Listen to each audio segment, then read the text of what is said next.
नमस्कार, ठाणे वर्तमानमध्ये मी नितीन बोरसे आपलं पुन्हा एकदा हार्दिक स्वागत करतो।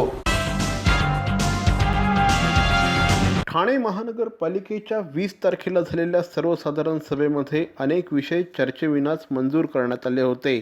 या सगळ्या प्रकरणाच्या विरोधात आता भारतीय जनता पार्टी देखील दंड थोपटले आहेत। मंगळवारी भारतीय जनता पार्टीच्या वतीने या सगळ्याच्या विरोधात लाक्षणिक उपोषण केलं जाणार असल्याची माहिती भाजपचे गटनेते श्री मिलिंद पाटणकर यांनी दिली आहे। या संदर्भात एक पत्र आयुक्तांना देखील पाठवण्यात आलं आहे। ज्या पद्धतीने हे सगळे विषय मंजूर झाले आहेत त्याची तक्रार थेट मुख्यमंत्र्यांकडे करणार असल्याची माहिती देखील श्री मिलिंद पाटणकर यांनी दिली आहे। 20 तारखेला ठाणे महानगरपालिकेची सर्वसाधारण सभा आयोजित करण्यात आली होती। या सर्वसाधारण सभेमध्ये 392 विषय चर्चेला होते, मात्र यापैकी अनेक विषयांवर चर्चा झालीच नाही। हे सगळे विषय मंजूर करण्यात आले, ही संपूर्ण प्रक्रिया लोकशाहीचा खून करणारी असल्याचं भारतीय जनता पार्टीच्या वतीने प्रसिद्धीस देण्यात आलेल्या पत्रकात नमूद करण्यात आलं आहे। खाडीच्या पाण्याचं विक्षारण, भाईंदरपाडा परिसरातील मैदान विकासकाला देणं, गडकरी रंगायतांवर छप्पर टाकणं या आणि इतर अनेक महत्त्वाच्या विषयांचा या संपूर्ण सभेमध्ये समावेश होता। मात्र यावर कुठल्याही प्रकारची चर्चा न होता हे सगळे विषय मंजूर करण्यात आले होते आणि त्यामुळेच आता भारतीय जनता पार्टीच्या नगरसेवकांनी देखील याविरुद्ध बंडाचा पवित्रा घेतला आहे। प्रत्यक्ष विकास हा भारतीय जनता पार्टीच्या मदतीने सुरू झालेला ठाणेकरांनी बघितलेला आहे आणि ते परत एकदा दर्शवण्यासाठी, परत एकदा बिंबवण्यासाठी ठाणेकरांवर हे आम्ही प्रयत्न करत आहोत। कारण काहीही झालं तरी लोकशाही ही टिकली पाहिजे, नाहीतर शांघाय पण मुंबईपेक्षा जास्त विकास झालेला आहे शांघायचा, पण तो कशा प्रकारे झाला आहे हे तिथे जाऊन बघितल्यावरच कळतं।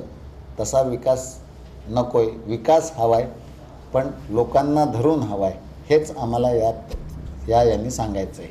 20 तारखेला झालेल्या महासभेमध्ये विरोधी पक्षनेते श्री मिलिंद पाटील हे ज्यावेळेस बोलण्यास उभे राहिले त्यावेळेस त्यांना मोठ्या प्रमाणात विरोधाचा सामना करावा लागला होता। श्री मिलिंद पाटील मुद्दे मांडत असतानाच प्रशासकीय अधिकाऱ्यांनी महानगरपालिकेच्या सर्वसाधारण सभेतून सभात्याग केला होता। त्यानंतरही महापौर सौ मीनाक्षी शिंदे यांनी श्री मिलिंद पाटील यांना बोलण्याची परवानगी दिली होती। विरोधी पक्षनेते श्री मिलिंद पाटील यांनी याबद्दल महापौर सौ मीनाक्षी शिंदे यांचे जाहीर आभार मानले आहेत।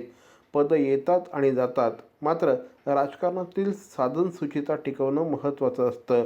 महापौरांनी ज्या पद्धतीची भूमिका घेतली त्याबद्दल आपल्या मनात त्यांच्याबद्दल निश्चितपणे आदर आहे आणि त्यामुळे श्री मिलिंद पाटील यांनी त्यांच्या सहकाऱ्यांसह जाऊन महापौर सौ मीनाक्षी शिंदे यांचा त्यांच्या निवासस्थानी सत्कार केला। शनिवारी झालेल्या सर्वसाधारण सभेमध्ये ठाणे शहरातील शिवाजी पथ, गोखले रस्ता, राममारुती रस्ता, त्याचप्रमाणे ईस्टर्न एक्सप्रेस हायवेच्या सर्व्हिस रोड, त्याचप्रमाणे LBS रोड, कॅडबरी जंक्शन ते खोपट या रस्त्यांच्या रुंदीकरणाचा प्रस्ताव देखील मंजूर करण्यात आला आहे। विशेष म्हणजे याआधी या प्रस्तावावर खूप मोठ्या प्रमाणात चर्चा झाल्या होत्या। याला राजकीय पक्षांनी विरोध देखील दर्शवला होता, मात्र काल झालेल्या सर्वसाधारण सभेमध्ये या प्रस्तावांना मंजुरी देण्यात आली आहे।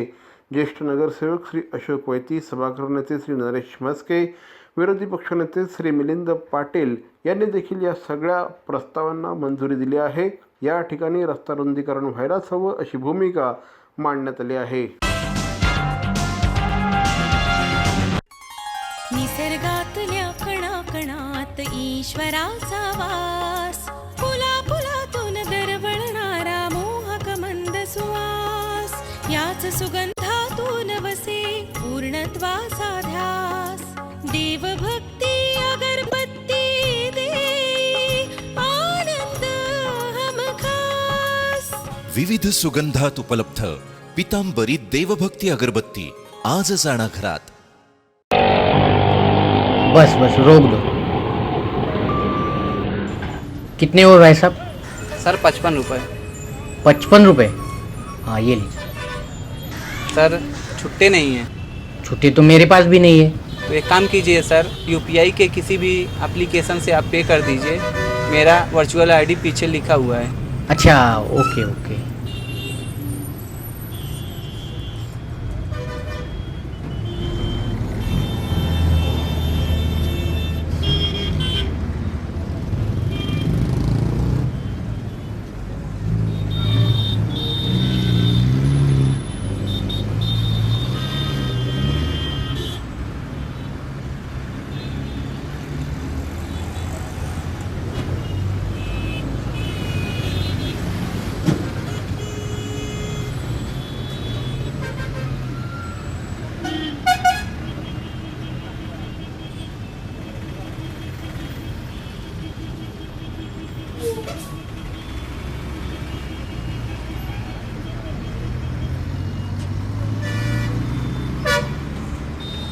हम यूपीआई को सपोर्ट करते हैं। मेरा देश मेरा देश मेरा देश मेरा देश बदल रहा है, आगे बढ़ रहा है।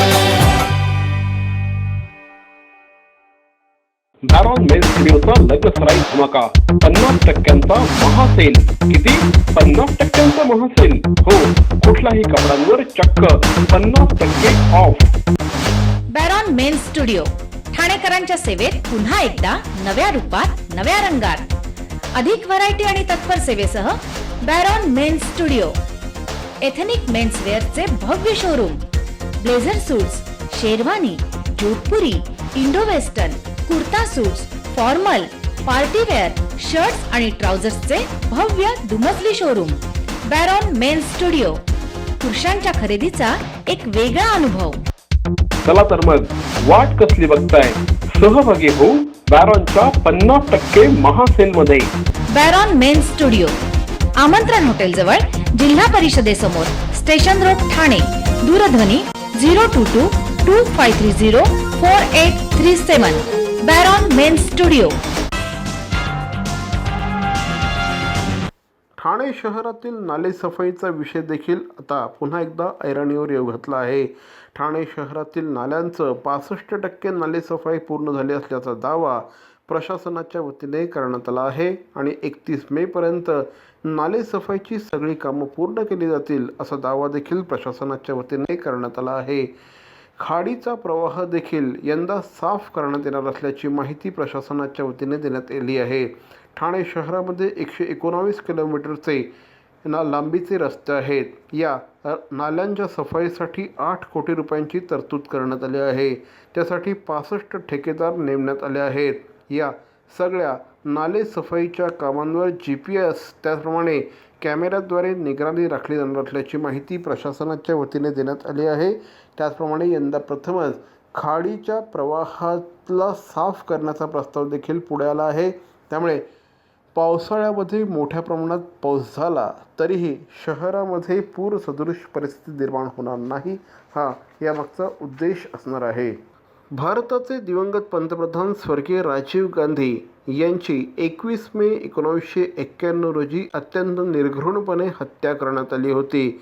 एका सुसाईड बॉम्बरने राजीव गांधी यांच्या गळ्यामध्ये पुष्पहार घातला. त्यामध्ये असलेल्या बॉम्बचा त्यानंतर स्फोट झाला आणि राजीव गांधी यांच्या संपूर्ण देहाच्या अक्षरशः चिंधड्या उडवल्या होत्या. राजीव गांधी यांच्यासारखा उमदा पंतप्रधान उमदा नेता देशाने गमावला होता आणि त्यानंतर दहशतवादाचं अत्यंत भयानक अशा प्रकारचं स्वरूप पुन्हा एकदा भारतीयांसमोर आलं होतं.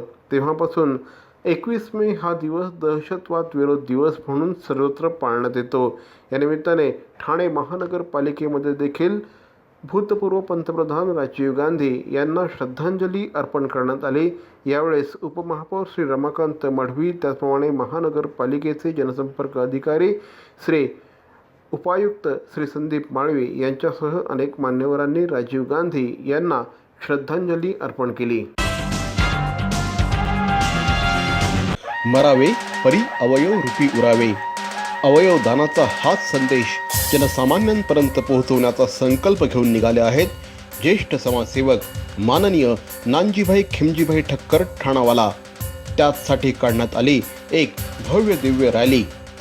अवयव दानासाठी सुरू आहेत ठिकठिकाणी जनजागृती सभा. लक्षात ठेवा, आपला अवयवदानाचा संकल्प वाचवू शकतो कुणाचे तरी प्राण, दूर करू शकतो कुणाचं तरी अपंगत्व अगदी कायमचं, फुलवू शकतो अनेकांच्या संसारात सुखाचे बगीचे. अवयवदानाच्या या महायज्ञात सहभागी व्हा. समाजरत्न श्री नानजीभाई खिमजीभाई ठक्कर ठाणावाला यांच्या पुढाकाराने जनहितार्थ प्रकाशित. अहो, आपण आपलं घर स्वच्छ, सुंदर, नेटनेटकं ठेवतो ना, मग आपण आपल्या शहराच्या बाबतीत उदासीन का? आपलं शहर स्वच्छ, सुंदर आणि नेटनेटकं ठेवणं ही आपली जबाबदारी आहे, हो ना? मग उचला फोन आणि विना परवाना होर्डिंग्स, बॅनर्स कुठे दिसले तर 1800-222-108 या टोल फ्री क्रमांकावर कळवा किंवा 75069464155 या भ्रमणध्वनीद्वारे आपली तक्रार नोंदवा किंवा महापालिकेने तयार केलेल्या स्टार ग्रेड ॲप्लिकेशनद्वारे आपली तक्रार नोंदवा. त्याची दखल त्वरित घेतली जाईल. लक्षात घ्या, आपला छोटासा सहभाग आपलं शहर स्वच्छ, सुंदर आणि नेटनेटकं बनवू शकतो. जसं आपलं घर तसं आपलं ठाणे शहर.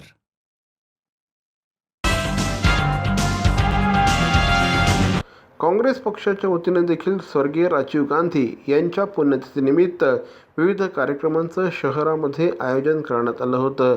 राजीव गांधी यांच्या पुण्यतिथीनिमित्त काँग्रेस पक्षाच्या वतीने रक्तदान शिबिराचं देखील आयोजन करण्यात आलं.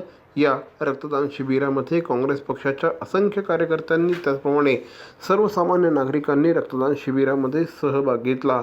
ठाणे काँग्रेसचे अध्यक्ष श्री मनोज शिंदे, काँग्रेसचे उपाध्यक्ष श्री सुभाष कानडे, राज्य सरचिटणीस श्री बाळकृष्ण पूर्णेकर, परिवहन सदस्य श्री सचिन शिंदे, त्याचप्रमाणे राजेश जाधव यांच्यासह अनेक मान्यवरांनी राजीव गांधी यांना श्रद्धांजली अर्पण केली. कोपरी परिसरात असलेल्या धर्मवीर आनंद दिघे मिनी स्टेडियमचा उद्घाटन समारंभ नुकताच संपन्न झाला. पंडित दीनदयाळ उपाध्याय यांच्या जन्मशताब्दी वर्षाचं औचित्य साधून या कार्यक्रमाचं आयोजन करण्यात आलं होतं. या निमित्ताने आमदार श्री संजय केळकर, श्री विवेकानंद वाटके, श्री देवराम भोईर आदींच्या उपस्थितीमध्ये या ठिकाणी प्रेक्षणीय कबड्डी सामन्यांचं देखील आयोजन करण्यात आलं होतं. ठाणे शहरातील अनेक कबड्डीचे संघ या संपूर्ण कार्यक्रमात सहभागी झाले होते. श्री भरत चव्हाण यांच्या पुढाकाराने या कार्यक्रमाचं आयोजन करण्यात आलं होतं. कार्यक्रमाला मोठ्या संख्येने कबड्डी रसिक, त्याचप्रमाणे कोपरी परिसरातील नागरिक उपस्थित होते.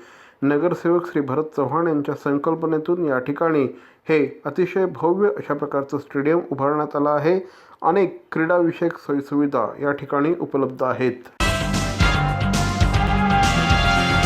तर मंडळी, या होत्या आजच्या ठळक बातम्या. ठाणे वर्तमानच्या माध्यमातून आम्ही ठाणे शहरातील वित्तम बातमी आपल्यापर्यंत पोहोचवण्याचा प्रयत्न करतोय. अर्थातच आपल्या सहकार्याची गरज आहे, तेव्हा आपल्या सूचना आणि समस्या आम्हाला जरूर कळवा. आमचा पत्ता ठाणे वर्तमान, Dadoji Konde stadium, shop number 16, cotton road, Thane पश्चिम. दूरध्वनी क्रमांक 9820939420. तर मग पुन्हा भेटू उद्या याच वेळी याच ठिकाणी ठाणे वर्तमानमध्ये. तोपर्यंत धन्यवाद. जय हिंद, जय महाराष्ट्र.